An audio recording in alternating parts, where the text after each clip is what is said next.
함께하는 따뜻한 오늘 큐티온. 내게 말하던 천사가 다시 와서 나를 깨우니 마치 자는 사람이 잠에서 깨어난 것 같더라. 그가 내게 묻되 내가 무엇을 보느냐?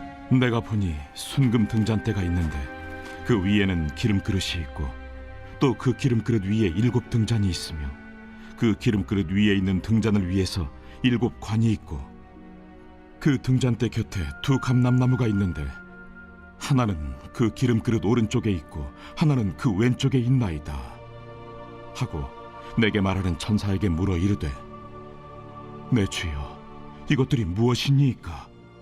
내가 이것들이 무엇인지 알지 못하느냐? 내 주여 내가 알지 못하나이다. 여호와께서 수르바벨에게 하신 말씀이 이러하니라.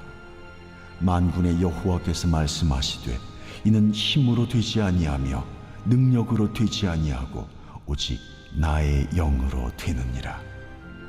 큰 산아 내가 무엇이냐? 내가 수르바벨 앞에서 평지가 되리라. 그가 머릿돌을 내놓을 때 무리가 외치기를 은총이 그에게 있을지어다 하리라. 여호와의 말씀이 또 내게 임하여 이르시되 스룹바벨의 손이 이 성전의 기초를 놓았은즉 그의 손이 또한 그 일을 마치리라 하셨나니 만군의 여호와께서 나를 너에게 보내신 줄을 내가 알리라. 작은 일의 날이라고 멸시하는 자가 누구냐? 사람들이 스룹바벨의 손에 다림줄이 있음을 보고 기뻐하리라. 이 7은 온 세상에 두루다니는 여호와의 눈이라. 등잔대 좌우의 2 감람나무는 무슨 뜻이니이까? 금 기름을 흘리는 2 금관 옆에 있는 이 감람나무 2 가지는 무슨 뜻이니이까? 내가 이것이 무엇인지 알지 못하느냐? 내 주여 알지 못하나이다. 이는 기름 부음 받은 자 둘이니 온 세상의 주 앞에 서 있는 자니라. 샬롬 10월 17일 큐티온을 기도로 시작하겠습니다. 하나님 이 자리에 불러주셔서 감사합니다. 저희들이 함께 주님 말씀을 더 깊이 알아가고자 함께 묵상하며 나아가오니 저희들이 살아갈 힘과 저희들이 살아갈 목적이 정말로 주님을 위하여 살아갈 수 있는 오늘 하루가 되도록 주님 함께하여 주옵소서. 예수님의 이름으로 기도드립니다. 아멘. 오늘 본문을 짧게 요약하고 함께 말씀을 보도록 하겠습니다. 오늘 말씀은 5번째 환상을 보는 이야기가 나옵니다. 1절에서 3절은 순금 등잔대와 2 감람나무에 대해서 이야기를 하고 있고요. 4절에서 5절은 스가랴와 천사의 대화를 볼 수가 있습니다. 6절에서 7절은 주님의 힘으로 이루어지는 성전 건축을 볼 수가 있고 8에서 10절은 스룹바벨을 통하여서 완수될 성전 건축을 볼 수가 있습니다. 11에서 12절은 2 감람나무에 대한 스가랴의 질문이 나오고 13절, 14절은 천사의 응답으로서 오늘 본 말씀이 마무리되고 볼 수가 있습니다. 먼저 1절의 3절 말씀에 스가랴에게 환상을 해석해 주었던 그 천사가 다시 한번 그를 찾아옵니다. 그리고 그에게 무엇이 보이는지를 묻는데 그때 스가랴는 한 순금 등잔대를 보게 됩니다. 그 등잔대 위에는 기름 그릇이 하나 있고 그 기름 그릇 위에는 7 등잔이 있었습니다. 또한 각각의 등잔마다 관이 달려 있어서 기름 그릇과 연결되어 있었습니다. 천사는 이 등잔대가 상징하는 것이 무엇인지 구체적으로 설명하고 있지는 않습니다. 그러나 이 환상이 성전의 재건에 대한 메시지를 담고 있는 점, 그리고 등잔대가 모세의 성막과 솔로몬의 성전에서 사용된 점을 고려하면 스가랴가 본 등잔대는 성전을 상징하는 것으로 저희들이 볼 수가 있습니다. 또한 4절에서 5절에 순금 등대에 대한 설명에서 스가랴의 질문에 대하여 천사는 직접적으로 답변하는 대신 스룹바벨에 대한 메시지를 전합니다. 스룹바벨에 대한 신탁이 순금 등대 이상에 삽입되어 나오는데요. 스룹바벨에 대한 메시지는 4번째 이상과 연결되어 있음을 볼 수가 있습니다. 스가랴 당시 유대 사회의 재건이 주요 관심사였기 때문에 스가랴는 4번째 이상인 여호수아에 이어 5번째 이상에서 스룹바벨을 등장시킨 것으로 볼 수가 있습니다. 2 사람 모두 고레스의 허락으로 포로지에서 예루살렘으로 귀환한 2명의 유대 총독들이었기 때문입니다. 스룹바벨은 성전의 재건을 완수할 임무를 지닌 자로서 묘사되고 그 모든 것은 여호와의 도움으로 가능한다는 것을 볼 수가 있습니다. 따라서 순금 등대가 무엇인지를 묻는 스가랴의 질문에 대한 천사의 명확한 답변은 14절에 가서 이루어지게 됩니다. 7절에서 10절입니다. 스가랴가 하나님께 받은 스룹바벨에 대한 말씀을 담고 있습니다. 이는 앞서 묘사된 5번째 환상과 밀접하게 연결이 됩니다. 스룹바벨은 다윗 왕조의 후손이자 바벨론 포로에서 귀환한 유다 공동체의 정치 지도자였습니다. 하나님은 스룹바벨에게 이는 힘으로 되지 아니하며 능력으로 되지 아니하고 오직 나의 영으로 되느니라고 선언하십니다. 이는 성전 건축과 유다 공동체의 회복이 인간의 능력이나 자원에 의해서가 아니라 하나님의 영, 곧 하나님의 초자연적 도우심으로 이루어질 것임을 계시하는 말씀입니다. 큰 산아 내가 무엇이냐? 내가 스룹바벨 앞에서 평지가 되리라고 말씀하십니다. 여기서 큰 산은 성전 재건과 유다 회복의 과정에서 마주하게 될 거대한 장애물들입니다. 그러나 하나님의 영이 그들과 함께 계시니 그들 앞에 놓인 모든 장애물이 그들의 사명 완수를 막을 수 없을 것이라 말씀하십니다.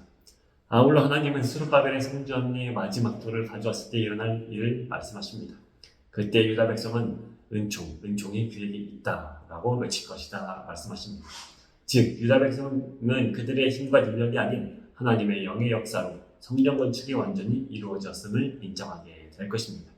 하나님은 스가랴에게 다시금 스룹바벨에 대한 말씀을 주십니다. 이번 말씀에서도 하나님은 스룹바벨의 성전 건축의 시작뿐만 아니라 그 완성까지 감당하게 될 것이다 라고 말씀을 하십니다. 천사는 7등잔을 여호와의 눈이라고 말합니다. 눈은 감시하고 살피는 역할을 합니다. 7은 완전함을 의미한 숫자이므로 여호와의 눈은 이 세상에 대한 여호와의 주권을 함께 담아있는 메시지라 볼 수가 있습니다. 이 땅은 여호와의 주권 가운데 회복시키실 것이라는 말씀을 하고 계시죠. 등대 옆에 선 두 감람나무는 스가랴 당시 기름 부음을 받은 두 사람 여호수아와 스룹바벨을 의미하고 그들을 통해서 맡은 사명들을 담대히 감당하게 할 것이라고 이야기를 하게 됩니다. 오늘 말씀을 통해 우리 하나님의 영이 회복의 사명을 이루어진다는 사실을 알아야 합니다. 유다 백성들 또한 무너진 성전, 무기력한 현실, 적대적 환경 속에서 그들에게 담겨있는 재건의 사명은 사람의 생각으로는 절대 불가능했지만 사람을 부르시고 주변의 사람을 모이게 하시고 다시 회복시키셨던 것처럼 우리들의 삶 또한 회복시키실 하나님의 회복시키실 믿음을 갖고 나와야 한다라는 것입니다. 또한 우리는 하나님의 사명이 신실한 성도들을 통해 이루어진다는 사실입니다. 오늘 본문에서는 스가랴는 환상 중에 두 감람나무를 보았는데 천사는 이들을 기름 부은 자라고 소개합니다. 오늘날에도 여호수아와 스룹바벨과 같이 기름 부어 세우신 이들을 통해서 공동체를 회복시키실 것이라는 사실입니다.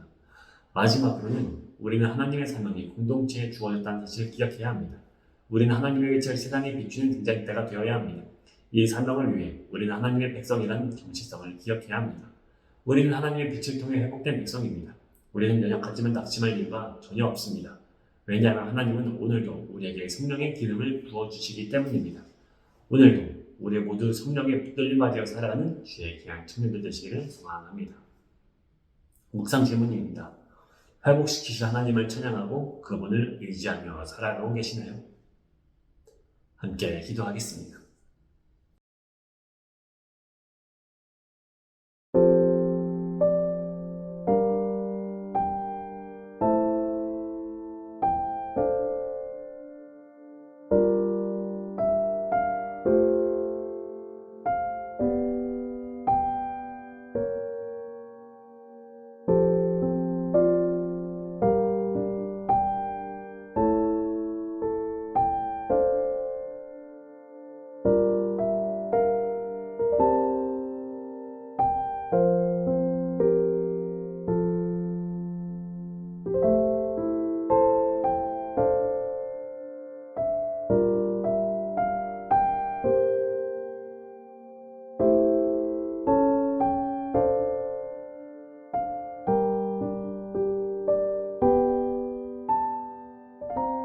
저희들을 회복시키시고 삶의 자리에서 회복시키라고 이 땅에 부름을 받았는데 하나님이 아닌 다른 것들의 시선을 빼앗겨 은혜의 자리에서 뒤로 물러나려 했던 저희들의 모습을 용서해 주시고 저희들의 영이 다시 성령으로 충만해져서 회복이 필요한 땅 가운데 회복의 사명을 감당할 힘을 더해 주셔서 저희들의 여호수아와 스룹바벨처럼 회복이 필요한 곳에 회복시킬 수 있는 힘과 용기를 부어 주옵소서.